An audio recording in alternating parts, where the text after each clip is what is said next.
I want to make a part two to my sex and dating video, which was that until birth control came along in the 60s, and a lot of you guys who watch my videos are pretty young, you don't remember what it was like, but my parents were dating at a time where there was no birth control and no abortion, and so people waited to have sex until they knew they were going to marry that person. If a woman got pregnant, the guy had to marry her. So people were very judicious about their sexuality. It was pretty rare for for a man and a woman to have sex unless they were in a relationship or trying to get married. I don't know what the hookup culture was like or the 60s easy love. I think they already had birth control to make that possible.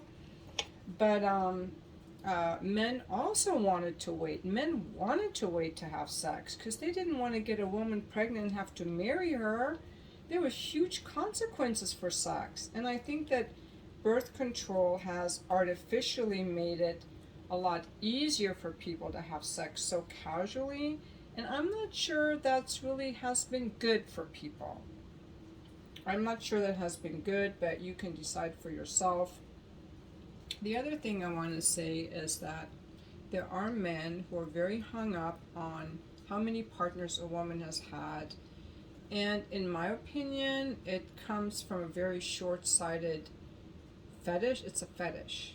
I see it as a fetish. I certainly think that people who are dating and looking for marriage need to be responsible and judicious with their sexuality. I believe that. But people have had sexual partners, and the older they are, the more that they've had.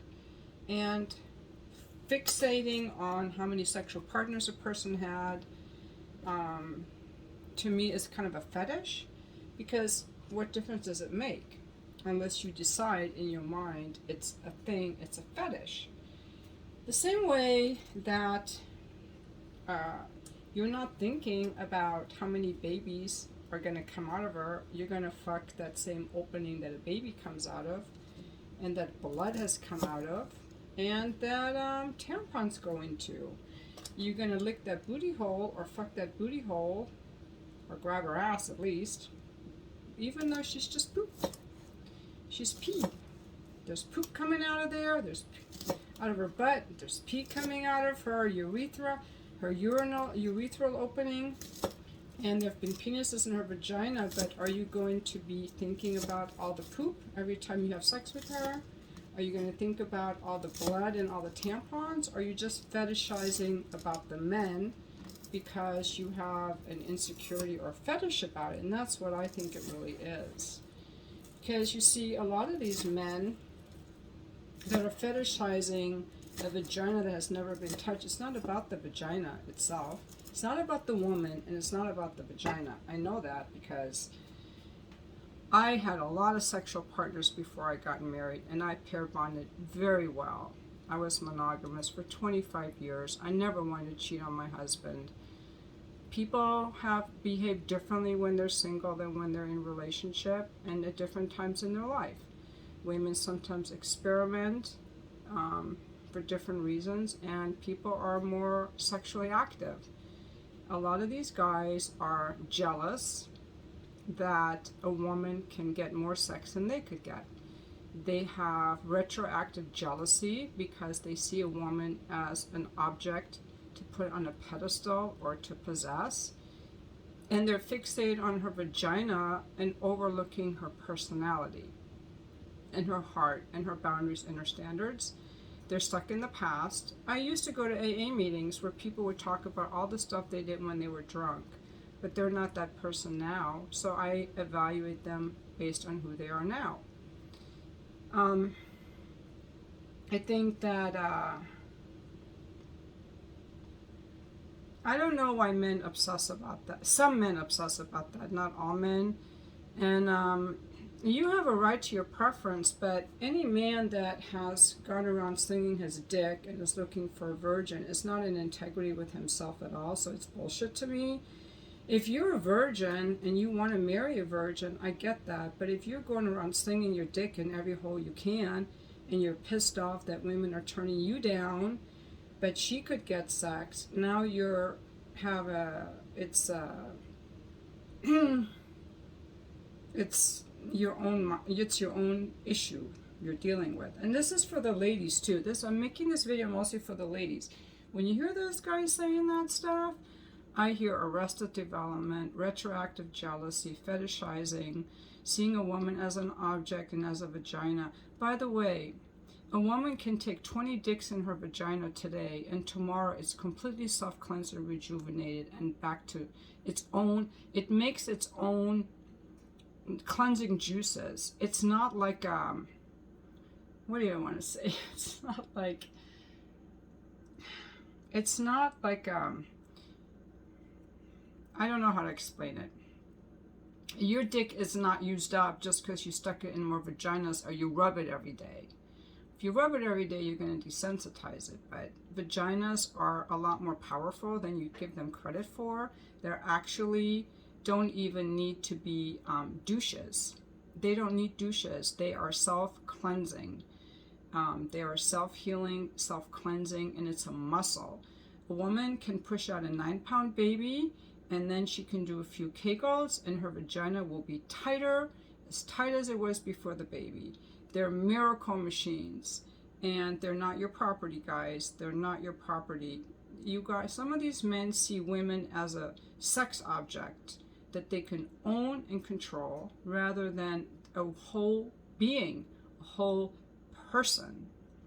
And so to me, I just saw another video that came up. Someone was making a video about Andrew Tate on Piers Morgan. They were talking about body count. I'm like, this is just, I'm not going to watch any of those videos who do that, because I'm interested in moving my life forward and empowering myself and living a powerful life and working on myself. And these guys, I don't want to see videos about people stuck in arrested development who fetishize women, try to control their own women, and spout bullshit things.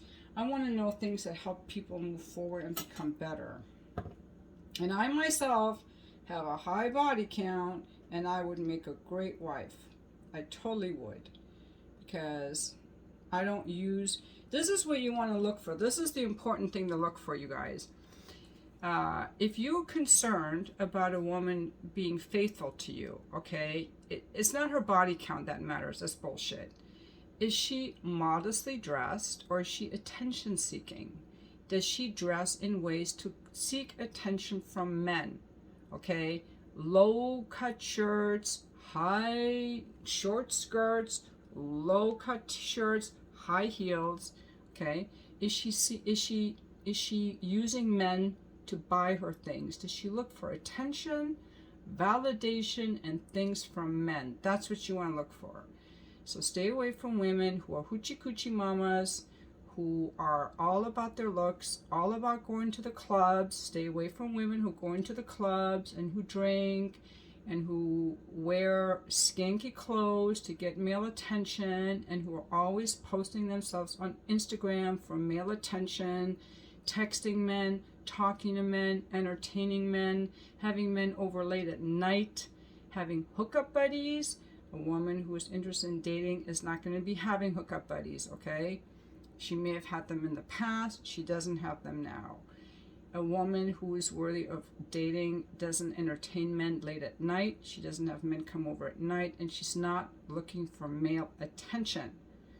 She's friendly with men, but she's not using them for validation or attention. A woman has to be able to give herself attention.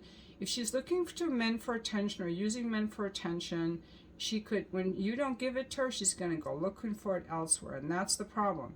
And that's where a lot of men get stuck up, because they go for these hoochie coochie mamas, or these very good looking women with borderline personality disorder or alcoholism or whatever. And then they wonder why she's cheating. Well, you made a bad choice. It wasn't about her body count. It's because you guys don't know what to look for. So I am done with the whole body count. My body count is way the fuck up there. My body count is higher than anyone watching this video. It's in the thousands, actually. I'm very proud of my body count. It doesn't define me.